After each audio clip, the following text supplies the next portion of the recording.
Hello friends, मैं रिचा स्वागत करती हूँ आपका अपने यूट्यूब चैनल चटपटी रिचा में। आज हम बनाएंगे मशरूम दो प्याजा। इस लाजवाब रेसिपी को अक्सर ही हम होटल या रेस्टोरेंट में ऑर्डर करते हैं, तो चलिए देखते हैं मैं इसको कैसे बनाती हूँ।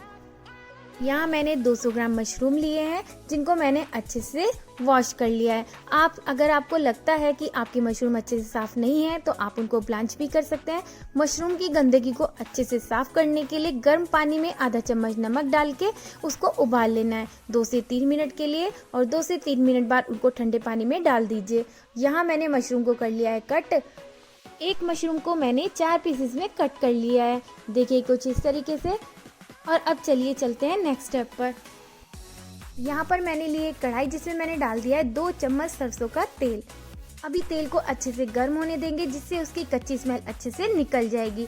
और फिर हम इसमें ऐड करेंगे प्याज। यहाँ पर मैंने 2 प्याज का बाहर वाला हिस्सा निकालकर उसको 4 पीसेस में कट कर लिया है, कुछ इस तरीके से मोटा मोटा, जैसे डाइस शेप में हमें कट कर लेना है। और अब हम प्याज को 1 मिनट तक इसी तरह से चलाते हुए मीडियम फ्लेम पर फ्राई करेंगे। प्याज को हमें बहुत ज़्यादा फ्राई नहीं करना है, बस हल्का सा ट्रांसपेरेंट होने तक हम इसको फ्राई करेंगे। और यहाँ हमारा प्याज अच्छे से फ्राई हो गया है, चलिए इसको निकाल लेते हैं।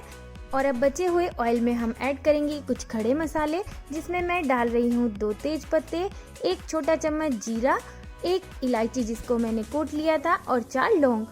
यहाँ मैंने बड़ी इलायची यूज़ की है। अब सभी मसालों को अच्छे से चटका लेंगे।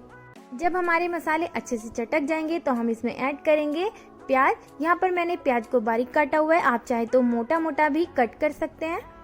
यहाँ मैंने 2 प्याज यूज़ किए हैं, जो मैंने डाई शेप में प्याज कट की थी उनके अंदर का हिस्सा मैंने यहाँ पर यूज़ कर लिया है। और अभी प्याज का हल्का सा कलर चेंज होने लगा है। इस स्टेज पर हम इसमें ऐड करेंगे 1 चम्मच अदरक लहसुन कद्दूकस किया हुआ। प्याज को हमने बहुत ज़्यादा फ्राई नहीं किया था। अब जब हमने अदरक लहसुन डाल दिया है तो इसके साथ ही हमारा प्याज भी अच्छे से फ्राई हो जाएगा। अब सभी को हम इसी तरह से चलाते हुए 1-2 मिनट तक फ्राई कर लेंगे। यहाँ प्याज अदरक लहसुन अच्छे से फ्राई हो गया है। इस स्टेज पर हम इसमें ऐड कर देंगे बारीक कटा हुआ टमाटर। यहाँ मैंने 2 टमाटर यूज़ किए हैं। और अब टमाटर को भी हम इसी तरह से चलाते हुए 1-2 मिनट तक फ्राई कर लेंगे। 1-2 मिनट तक अच्छे से फ्राई करने के बाद अब हम ऐड करेंगे इसमें कुछ काजू। यहाँ पर मैंने 7 से 8 काजू लिए हैं। इसी के साथ ऐड करेंगे आधा चम्मच हल्दी पाउडर, 1 चम्मच नमक आप अपने टेस्ट के अकॉर्डिंग ले सकते हैं, आधा चम्मच जीरा, 1 चम्मच धनिया पाउडर, 1 चम्मच कसूरी मेथी। सभी को अच्छे से मिक्स कर लेंगे। और अब हमें इनको तब तक भूनना है जब तक कि हमारे मसाले अच्छे से भुन नहीं जाते और ये कढ़ाई से सेपरेट नहीं होने लग जाते। आप चाहो तो यहाँ पर पानी भी ऐड कर सकते हो। यहाँ हमारे मसाले सभी अच्छे से भुन चुके हैं। अब यहाँ से हम निकाल लेंगे ये तेज पत्ता और सारे मसाले को हम मिक्सी में पीस लेंगे। और वापस से उसी कढ़ाई में मैंने डाल दिया है 1 चम्मच सरसों का तेल। इसमें हम ऐड कर देंगे मशरूम। अब मशरूम को हमें अच्छे से फ्राई कर लेना है। मशरूम को फ्राई करने से पहले हम इसमें ऐड करेंगे थोड़ा सा नमक हमने पहले भी ऐड किया था, इसलिए नमक यहाँ पर हमें ध्यान से ऐड करना है।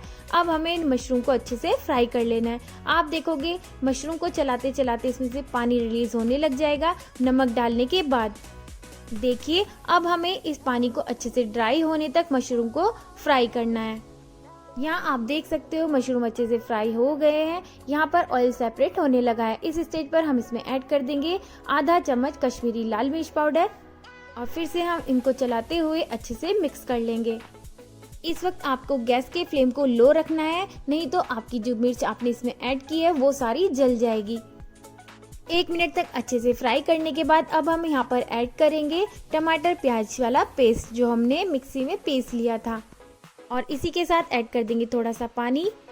मैंने उसी जार में हल्का सा पानी डालकर उसको अच्छे से घुमा लिया था, जिससे जो मसाले उसमें रह गए होंगे वो भी हमारे आ जाएंगे। और अब हमें इनको अच्छे से पका लेना है, मतलब हमें बहुत ज़्यादा फ्राई नहीं करना है, क्योंकि हमारे जो टमाटर प्याज और मसाले हैं वो हमने पहले ही फ्राई कर लिए थे।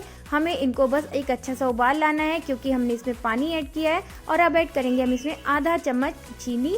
और इसी के साथ ऐड कर देंगे 1 चम्मच मलाई। इससे बहुत ही ज़्यादा क्रीमी बनती है हमारी सब्जी। और अब ऐड करेंगे 1 बड़ा चम्मच कसूरी मेथी हाथों से क्रश करके। अब सभी को अच्छे से मिक्स कर लेंगे। जैसा कि मैंने आपको बताया था, बहुत ज़्यादा हमें इनको नहीं पकाना है, बस हल्का सा हम इनको पका लेंगे, क्योंकि सभी कुछ हमने पहले से ही पकाया हुआ है।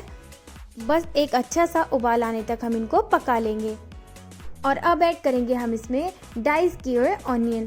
फ्रेंड्स, ये रेसिपी का नाम मशरूम दो प्याजा इसीलिए है क्योंकि इसमें प्याज दो तरीके से यूज़ होता है, इसलिए इस रेसिपी का नाम है मशरूम दो प्याजा।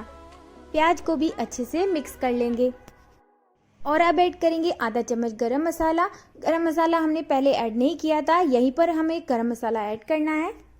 और यहाँ आप देख सकते हो हमारी सब्जी अच्छे से पक चुकी है। इस स्टेज पर हम इसमें ऐड कर देंगे लंबी कटी हुई 2 हरी मिर्चें और उसी के साथ ऐड कर देंगे थोड़ा सा बारीक कटा हुआ हरा धनिया। सभी को अच्छे से मिक्स कर लेंगे और अच्छे से मिक्स करने के बाद फिर से हम इनको 1 मिनट तक ढककर पका लेंगे। आप चाहे तो यहाँ पर ग्रेवी थोड़ी पतली भी रख सकते हैं, इसमें थोड़ा पानी और ऐड कर सकते हैं, पर ये रेसिपी थोड़ी थिक ही अच्छी लगती है इसलिए मैंने इसको इस तरह से रखा है। और फिर से 1 मिनट हमने सब्जी को अच्छे से पका लिया है और अब हमारी सब्जी बनकर बिल्कुल तैयार है। देखिए, लग रही है ना कितनी शानदार। खाने में ये बहुत ही ज़्यादा क्रीमी और टेस्टी बनी है। फ्रेंड्स, आप इस रेसिपी को ज़रूर ट्राई करना। अगर आपको मेरी वीडियो पसंद आई हो तो प्लीज़ लाइक, शेयर और subscribe my channel. Thanks for watching my video. Have a good day. Enjoy कीजिए इसको अपनी फैमिली के साथ। Bye bye.